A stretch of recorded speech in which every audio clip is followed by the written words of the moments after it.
لیکن ان سب بچوں میں وہ سارے پلانٹ لگ گئے جتنی اس کو ضرورت تھی. جیسے جیسے بچہ بڑا ہوتا گیا وہ پلانٹ بھی بڑے ہوتے چلے گئے.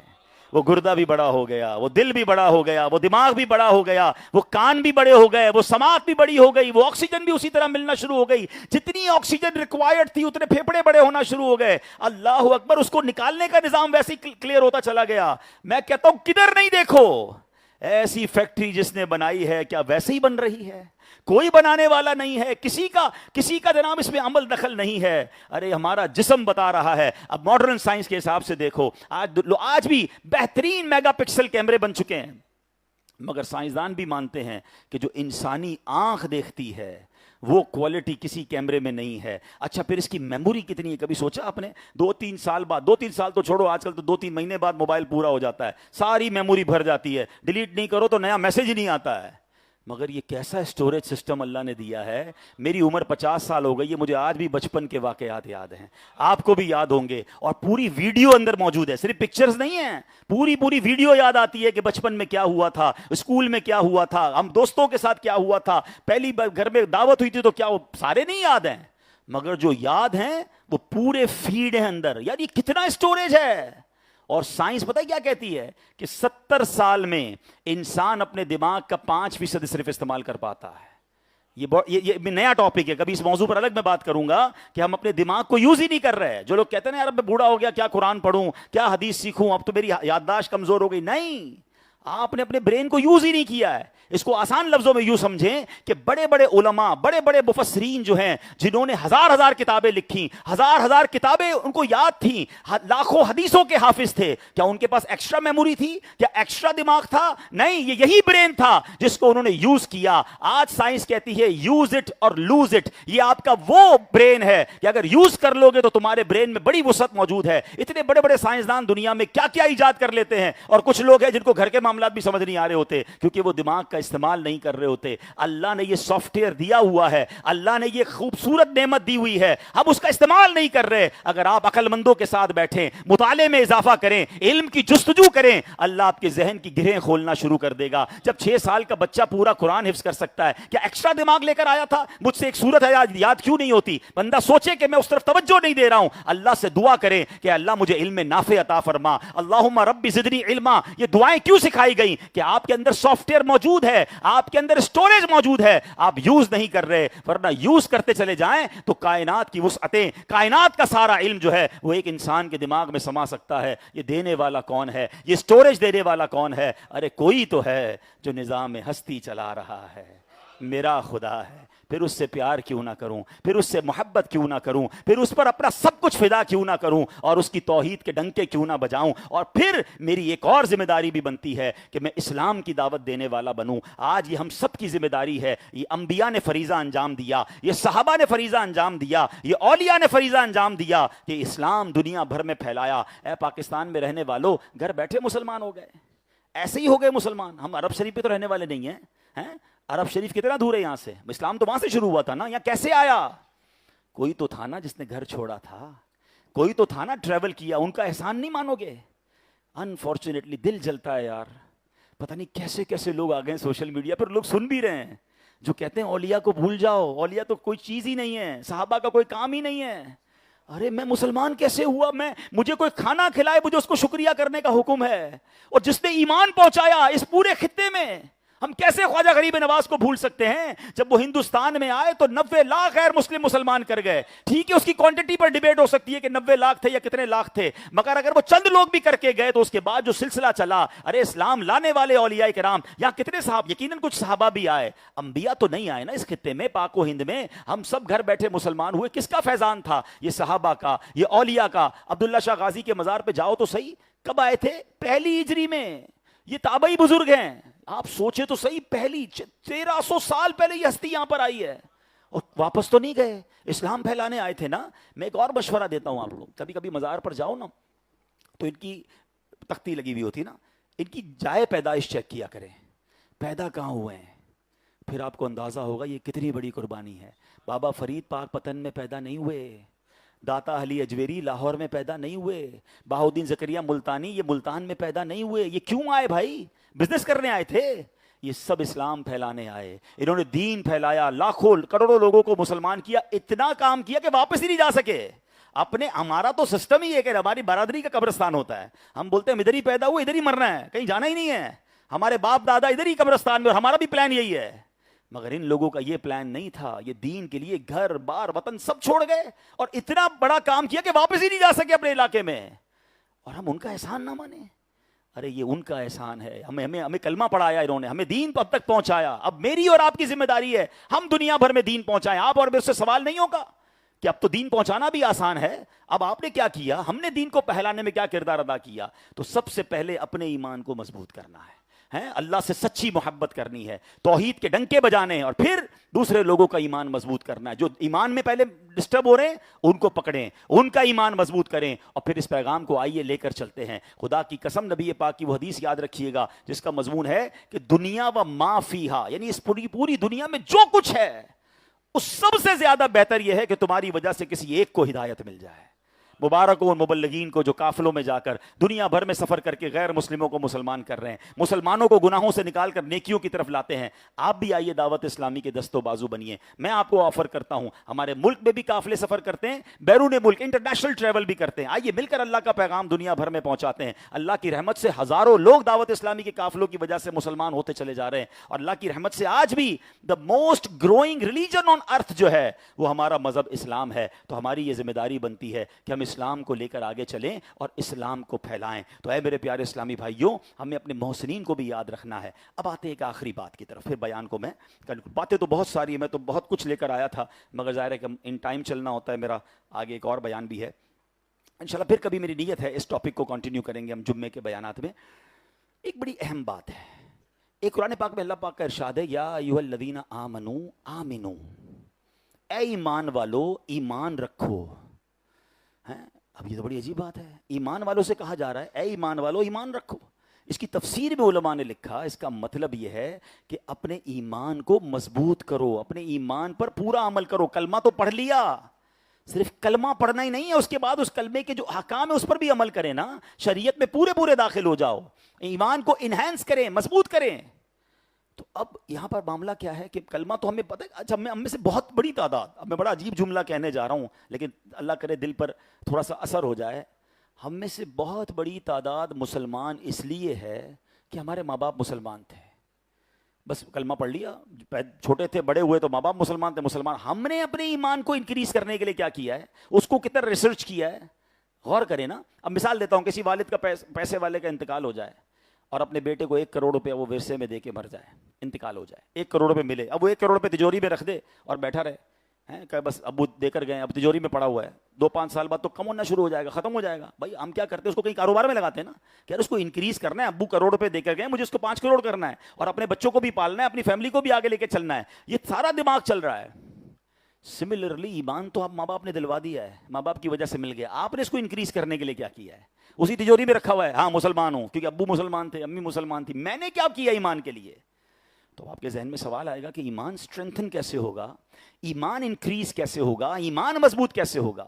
اس کے لیے پھر ہمیں اللہ کے حبیب علیہ الصلوۃ والسلام کی طرف رجوع کرنا پڑے گا. اس میں کئی حدیث ہیں, میں ایک حدیث آج بیان کر دیتا ہوں, پھر کبھی انشاءاللہ اس موضوع کو لے کے چلیں گے کہ ایمان مضبوط کیسے ہو سکتا ہے. نبی پاک فرماتے تم میں سے کوئی اس وقت تک کامل مومن نہیں ہو سکتا جب تک جو اپنے لیے پسند کرے وہ اپنے دوسرے بھائی کے لیے پسند نہ کرے. کامل مومن کون ہے, جو کہ اپنے لیے پسند کرے وہ اپنے بھائی کے لیے بھی پسند کرے. کیا ہم یہ کر رہے ہیں؟ ہم کہتے ہیں میرا بھلا ہو جائے, باقی اگلے کا بیڑا غرق ہوتا ہو تو ہو جائے. ہم کیا پسند کرتے ہیں, سب میری عزت کریں. آپ دوسروں کی عزت کرتے ہیں, میں پسند کرتا ہوں سب مجھے عزت پیار سے بات کریں, تو میرے بھی خیال سے میں بھی پیار سے بات کروں نا. مجھے کوئی دھوکہ نہ دے تو میں بھی کسی کو دھوکہ نہ دوں. جو آپ اپنے لیے پسند کر رہے ہیں نا وہی دوسروں کے لیے پسند کریں. میرا بھلا ہو جائے نہیں, سب کا بہتر ہو جائے, میرے ساتھ جو میں چاہتا ہوں وہ سب کے ساتھ ہو. یہ ہے ایمان کی دلیل. اور look at the beauty of Islam, کتنی زبردست تعلیم ہے, سوسائٹی کو بہتر بنانے کے لیے کتنی کمال کی حدیث ہے کہ اگر سارے لوگ یہ کرنے لگ جائیں کہ جو میں اپنے لیے پسند کرتا ہوں وہ دوسروں کے لیے پسند کروں, تو پھر تو جھگڑے بھی ختم ہو گئے, دشمنیاں بھی ختم ہو گئی, انتقام بھی ختم ہو گیا, لڑائی بھی ختم ہو گئی, دھوکے بھی ختم ہو جائیں گے, عزت اور پیارا ماحول ہو جائے گا. مگر ہم ایمان کی اس اسٹرینتھن سے باہر ہیں. کامل مومن ہونے کی دلیل کیا ہے کہ جب تک بندہ کامل مومن نہیں ہوگا, جو اپنے لیے پسند کرے وہ دوسروں کے لیے کرے. ایک اور بڑی پیاری حدیث ہے جس کو انشاءاللہ کل تفصیل سے بیان کروں گا، اور وہ انشاءاللہ سمجھ لیں آج کے بیان کا دوسرا حصہ ہوگا۔ اور وہ حدیث کیا ہے؟ آقا فرماتے ہیں کہ کوئی تم میں سے اس وقت تک کامل مومن نہیں ہو سکتا، حدیث کا خلاصہ ہے، جب تک میں اس کے نزدیک اس کے ماں باپ گھر بار تمام لوگوں سے زیادہ محبوب نہ ہو جاؤں۔ یعنی نبی پاک سے محبت یہ ایمان کی کمپلیشن کی دلیل ہے، اور محبت تو ہم سب کو ہے، مگر کتنا ہونا چاہیے؟ سب سے زیادہ، ٹاپ آف دا لسٹ۔ اور اگر ہم اپنے ایمان کو انکریز کرنا چاہتے ہیں، مضبوط کرنا چاہتے ہیں، تو اپنے رب سے بھی دیوانہ وار محبت کریں، اور اپنے نبی علیہ الصلوۃ والسلام سے بھی بے حد محبت کرنی ہے۔ اللہ کی سرتاب قدم شان ہے یہ، انسان نہیں انسان، وہ انسان ہے یہ، قرآن تو ایمان بتاتا ہے انہیں، اور ایمان یہ کہتا ہے میری جان ہے یہ۔ تو انشاءاللہ نبی پاک کے صدقے تو ایمان ملا ہے، ہمیں تو اللہ کی پہچان بھی انہوں نے کروائی ہے نا، پڑھتے ہیں نا تیرے صدقے میں آقا سارے جہان کو دین ملا۔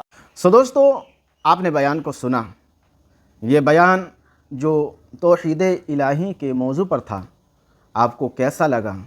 کمنٹ کر کے ضرور بتائیے گا، اور اس بیان سے آپ کو کیا کیا نئی باتیں سیکھنے کو ملا وہ بھی ضرور بتائیے گا۔ دوستو، اللہ ہی ہمارا خالق ہے، مالک ہے، وہی دو جہان کے پیدا کرنے والا ہے، وہ اکیلا ہے، بے نیاز ہے، نہ اس کے کوئی اولاد ہے نہ وہ کسی کے اولاد ہے، وہ ہمیشہ سے ہے، ہمیشہ رہے گا۔ اسے راضی کریں، اس کے فرما بردار رہیں، اس کے بتائے ہوئے راہ پر چلیں، اس کے بتائے ہوئے ہستیوں کے اتباع کریں، اس کے محبوب صلی اللہ علیہ وسلم کو ہمیشہ راضی رکھیں۔